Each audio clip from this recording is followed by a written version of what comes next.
각종 프로그램 중에 요즘은 안 하는 것 같은데 이 전구의 법칙이라는 프로그램을 보게 되었으면 깊은 산속이나 무인도, 오지에 들어가서 생활하는 내용을 담고있습니다. 그 프로그램을 보게 되었으면 여러 가지 먹을 걸 찾기 위해서 잠을 자기 위해서 공간을 마련하는 어려운 일들이 있는데 그 프로그램이 처음 시작할 적에 참여하는 사람들에게 있어서 가장 어려운 게 뭐냐? 불을 피우는 거였다라고 합니다. 먹을 거는 찾을 수 있는데 프로그램이 계속 진행되면서는 불을 피우기 위해서 여러 도구들을 가져갔는데 그 방송이 처음 시작할 적에는 그저 깨어진 유리 조각이나 아니면 그저 나무를 열심히 팔이 아프도록 비벼서 불을 지펴야 되는 그런 일들이 있게 됩니다.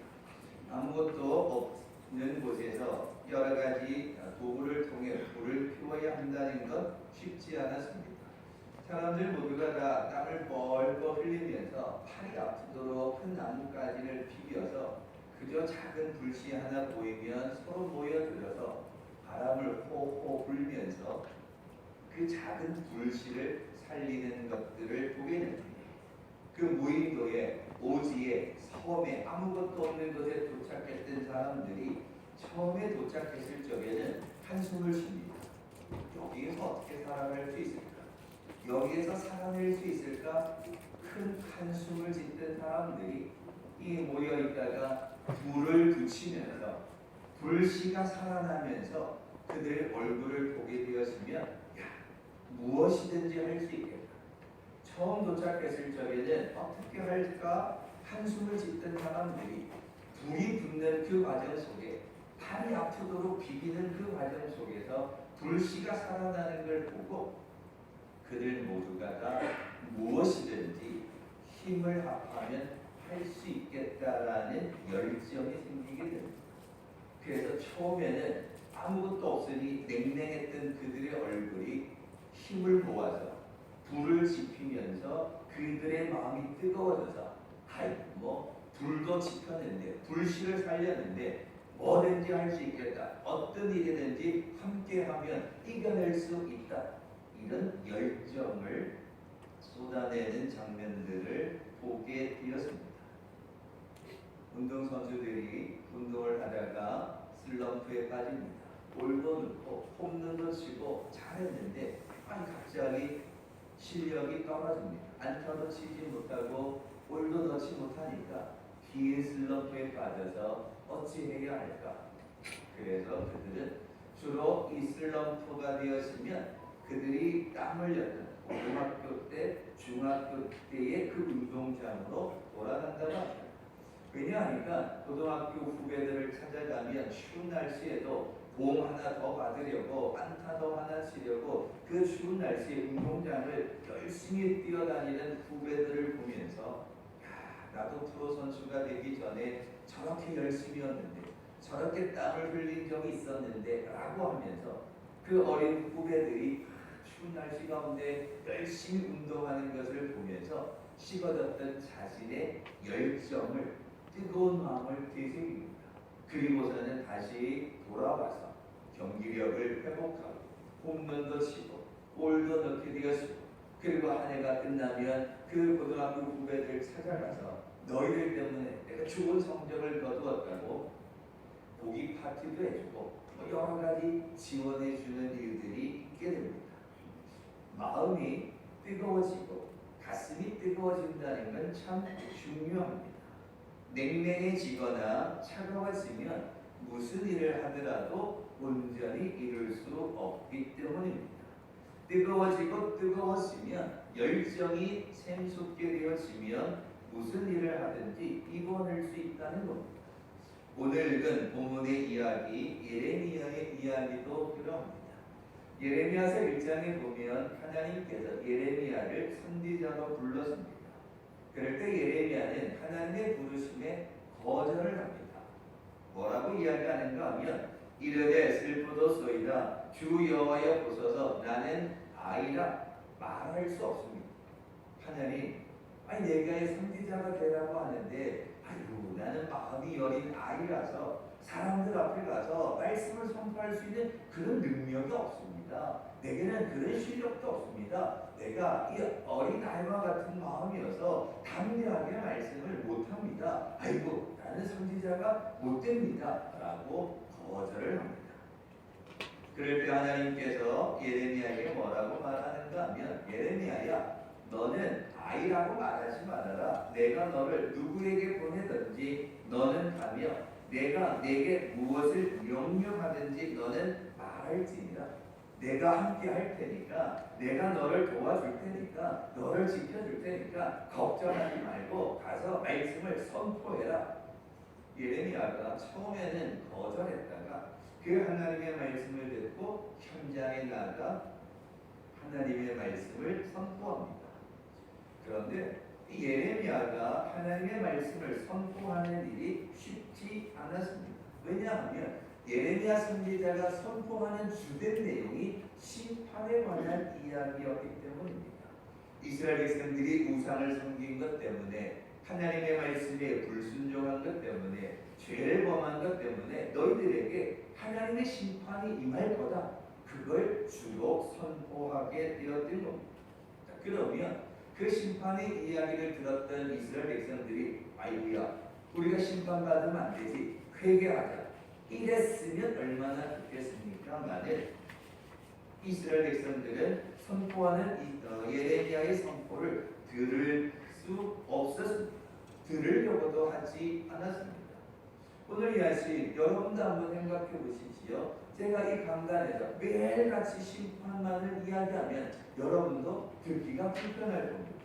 반대로 오늘 이 강단에서 매일같이 좋은 이야기만 하고 축복의 이야기만 하고 무조건 복 받으라고 말하고 무조건 은혜가 임할 거라 그러면 똑같은 입장에서 들을 때는 복 받는다는 소리는 듣기 좋습니다.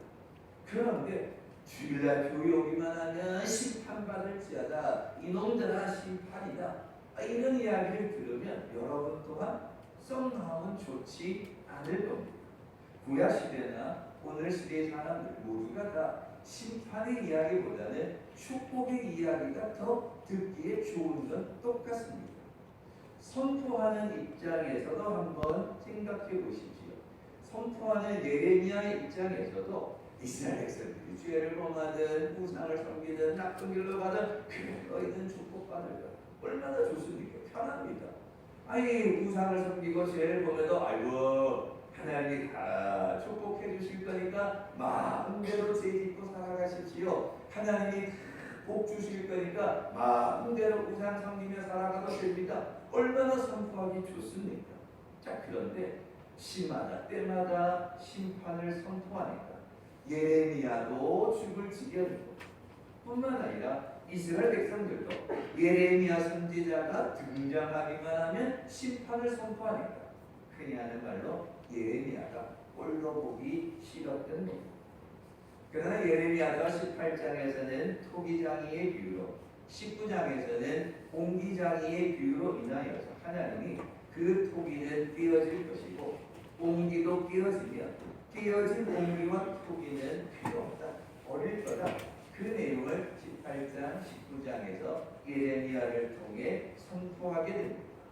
자, 그랬더니 끊임없이 예레미야가 심판을 선포하니까 그 심판을 듣고 있던 이 바스후이라는 제사장이 있습니다.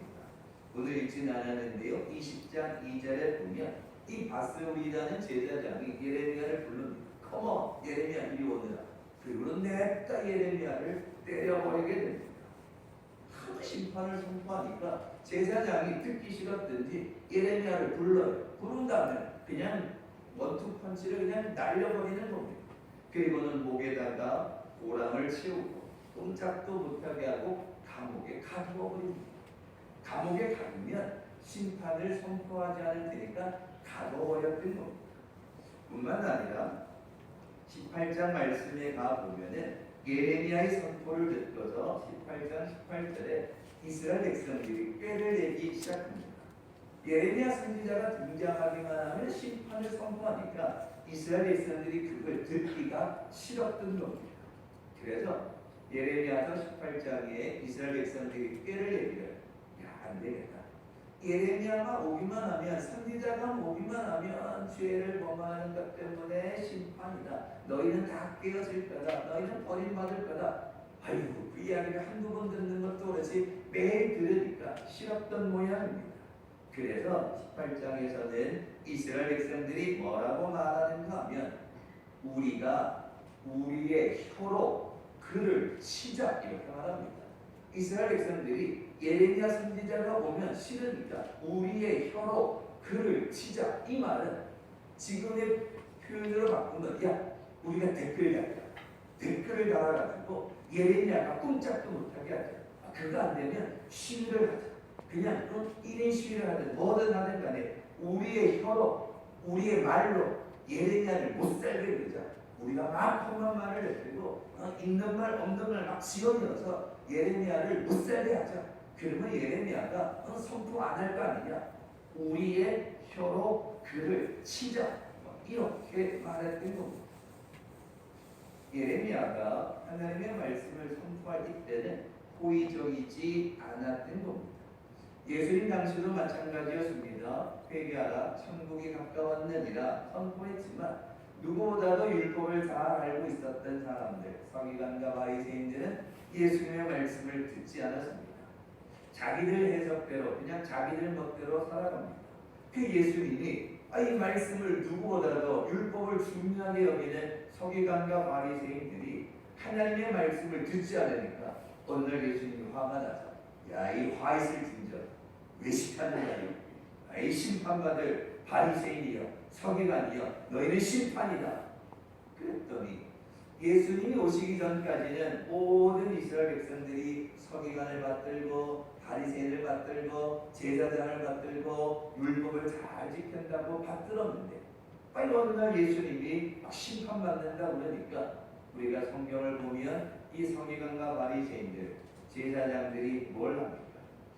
어떻게 하면 예수를 죽일까? 왜? 예수님 오셔서 아이고 서기관 바리새인들처럼, 야, 저 봐라 얼마나 거룩하냐, 맨날 며칠을 금식하면서 길거리에 서서 할렐루야 하고 기도하는 저 바리새인들 봐라. 속에는 일이나 늑대가 앉아있을지라도 야, 겉으로는 얼마나 신앙생활 잘하냐. 저 바리새인들, 서기관들, 제사장을 본받아라. 이랬으면 그런 생각 안 했을 텐데 예수님이 화를 내고 책망하니까 그들 마음속에 어떻게 하면 예수를 죽일까 의논하게 되어지고, 결국에는 그들의 음모로 인해 십자가에 달리게 되는 거였습니다. 우리나라도 마찬가지입니다. 선교사님들이 이 땅에 오셨습니다. 오랜 시간표를 타고 이 땅에 복음을 전하기 위해 오셨는데, 어떤 선교사님은 대동강 앞바다에 배를 타고 왔지만 그 대동강 강변에 발을 디디지도 못한 채 그 배 위에서 순교하는 선교사님들도 있었습니다. 또 어떤 선교사님들은 도착하긴 했지만 채 한 달도 지나지 못해 풍토병에 걸려서 고질병적인 문제들로 인해 목숨을 잃는 선교사님들이 얼마나 많은지 모릅니다. 우리나라에 많은 박해하는 사건들이 있게 됩니다. 옛날부터 도덕을 지키고 윤리를 지키고 유교 가르침에 따라 살고 있었는데 전혀 다른 신이 등장해서 새로운 것을 선포합니다. 그랬더니 그 시대 사람들이 얼마나 반감을 가졌는지 모릅니다. 서양 귀신이라고 방해하기도 하고, 또 남자와 여자가 구별이 있고 양반과 쌍놈이 차별이 있는데 그거 필요 없다라고 가르치니까 도저히 받아들일 수가 없었던 겁니다. 그래서 수많은 선교사님들이 와서 이 땅에 발을 디디지 못한 채 순교하는 분들도 있었고, 발을 디뎠지만 풍토병에 걸리기도 하고 자신의 목숨을 위해 열심으로 복음을 전하는 자들이 있었지만, 그런데도 그 선교사님들의 이야기를 들으려고 하지 않았던 겁니다. 예레미야도 마찬가지였습니다. 하나님의 말씀을 선포합니다. 그런데 그 일로 인해 미움을 받았고, 말씀을 선포하는 일로 인해 고난을 당하고 얻어터지고 감옥에 갇힙니다. 심지어 20장 10절에는 예레미야의 친한 친구들조차도 예레미야를 싫어하기 시작합니다. 예레미야랑 친하게 지냈던 친구들도 예레미야가 그냥 입 닫고 있으면 참 좋을 텐데 모일 때마다 친구를 만날 때마다 심판을 이야기하고 회개를 이야기하니까 예레미야의 가까운 친구들조차도 예레미야 자꾸 보기 싫다. 오기만 하면 회개하라고 오기만 하면 심판을 이야기하니까 가까운 친구들조차도 예레미야 만나기를 싫어하였던 겁니다. 그래서 예레미야는 오늘 읽은 본문 가운데 내가 다시는 여호와를 선포하지 아니하며 그의 이름을 말하지 아니하리라. 내가 이런 상황이라면 이런 형편이라면 나를 때리고 감옥에 가두기도 하고 혀로 나를 심한 말로 비난하기도 하고 친한 친구들조차도 받아들이지 않는다면 내가 다시는 여호와를 선포하지 않을 거다 마음에 작정을 합니다. 사실 예레미야 선지자가 선포한 것은 자기가 잘 되기 위해서 심판을 선포한 것이 아닙니다. 이스라엘 백성들을 살리기 위해서 친한 친구들을 살리기 위해서 죽어가는 이스라엘 백성들, 버려진 이스라엘 백성들을 살리기 위해 회복하기 위해 매를 맞아도 얻어 터져도 감옥에 갇혀도 심판을 이야기할 수밖에 없었던 겁니다. 자기 자신을 위해서 한 게 아닙니다. 다 이스라엘 백성들을 위해 친구들을 위해 복음을 전하고 심판을 선포했는데 도저히 사람들이 받아주지 않으면 좋다. 그럴 거면 관두자. 내가 다시는 전하지 않을 거다. 9절에 이야기합니다. 갇혀있던 이 예레미야가 이 감옥에 갇혀서 내가 다시는 선포하지 않을 거다 작정하긴 했는데 말씀을 선포하지 않고 무관심하게 지나갈 거다 아무 말도 하지 않을 거다 작정을 했는데 그리고 나서 가만히 생각해 보니까 도저히 견딜 수가 없었던 겁니다. 아무 말도 안 하면 죽든 말든 상관없이 아무 말도 안 하면 얻어 터지지도 않고 미움받지도 않고 심한 말로 욕먹지도 않으니까 편할 것 같았는데 그저 아무 말도 안 하고 있으면 좋을 것 같았는데 그럴 수 없었던 겁니다. 왜냐하니까 아무 말도 하지 않으면 그 하나님의 백성들, 이스라엘 백성들, 친구들 포로에 잡혀갈 걸 생각하니까 심판이 있는데 회개해야 살아나는데 내가 아무 말도 안 하면 다 버림받을 걸 생각하니까 하나님의 심판 앞에 죽을 걸 생각하니까 내가 입 닫고 있으면 아무 말도 안 하면 회개하지도 않고 돌아오지도 않고 말씀을 듣지도 않고 온전히 심판받을 걸 생각하니까 9절 말씀에 내 마음이 불붙는 것 같아서 골수에 사무치니 답답하여 견딜 수 없다는 겁니다.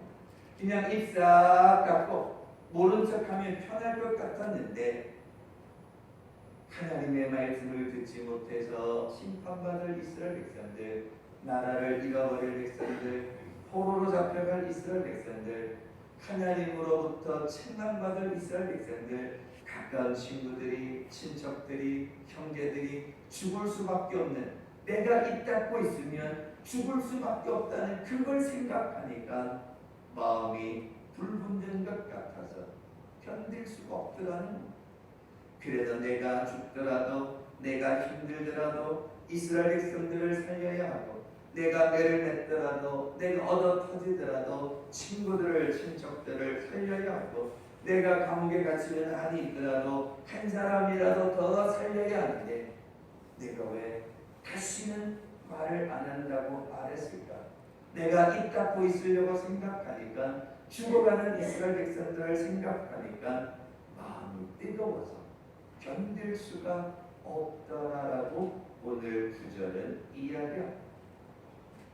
뜨거운 마음, 견딜 수 없는 뜨거운 마음, 오늘 이 열정, 이 마음을 오늘 예레미야의 이 마음을 우리가 배우기를 원합니다.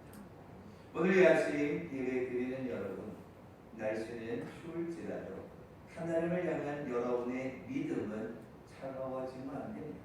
신앙에는 뜨거운 열정이 필요합니다. 기도하는 것도 예배하고 찬양하는 마음도 뜨거운 마음이 있어야 기쁨으로 찬양할 수 있고 은혜 받을 수 있습니다.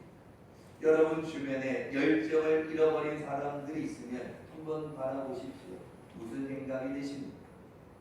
열정을 잃어버리고 아무것도 하지 않고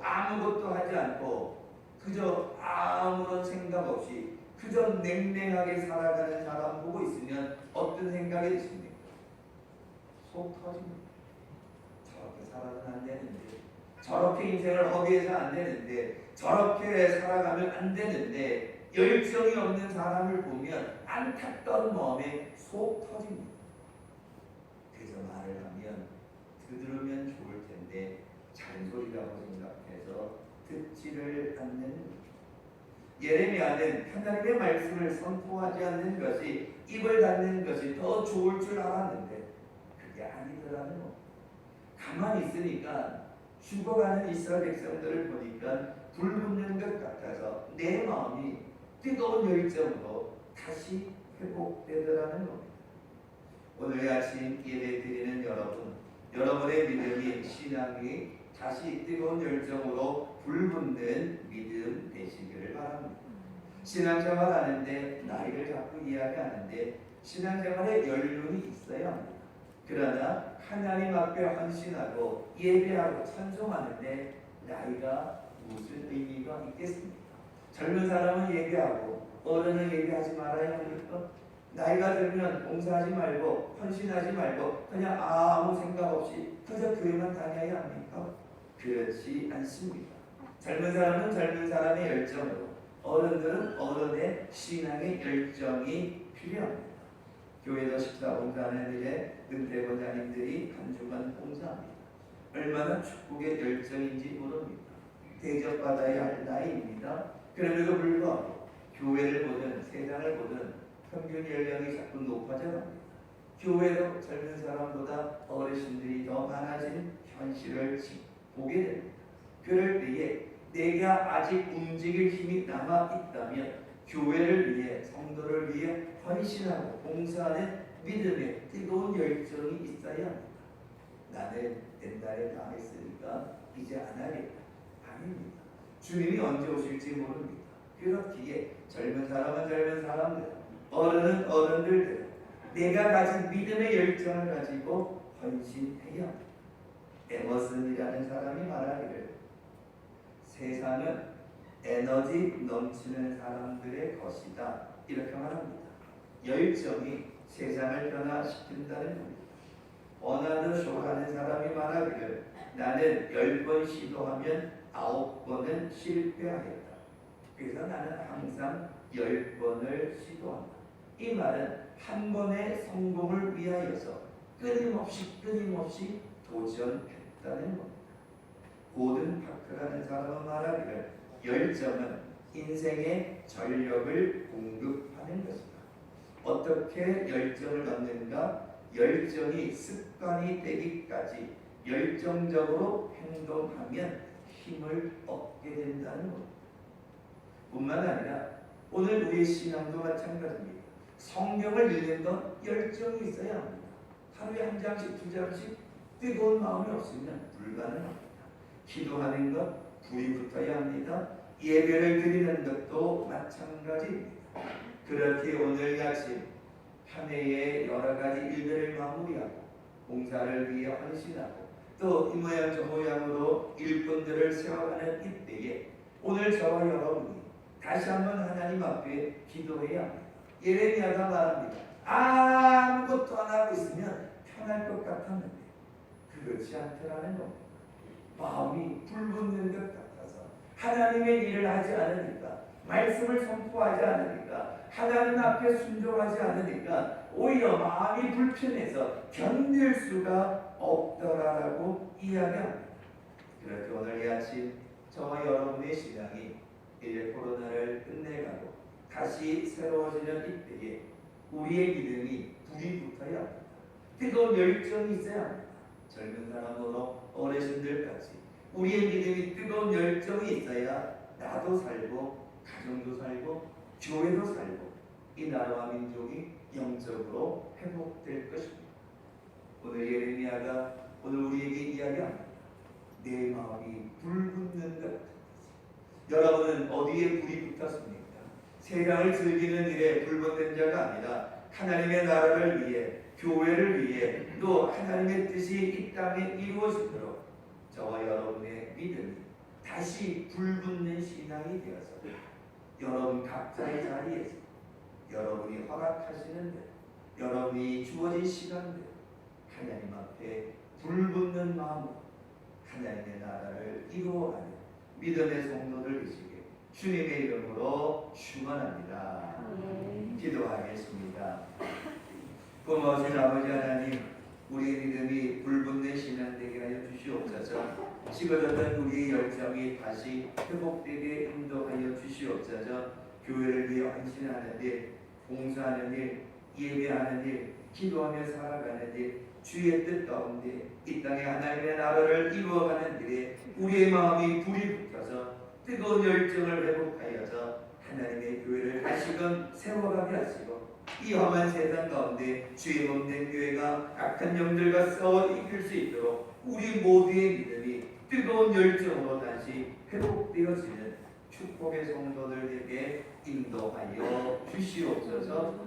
감사드리며 예수님의 이름으로 기도하옵나이다. 아멘.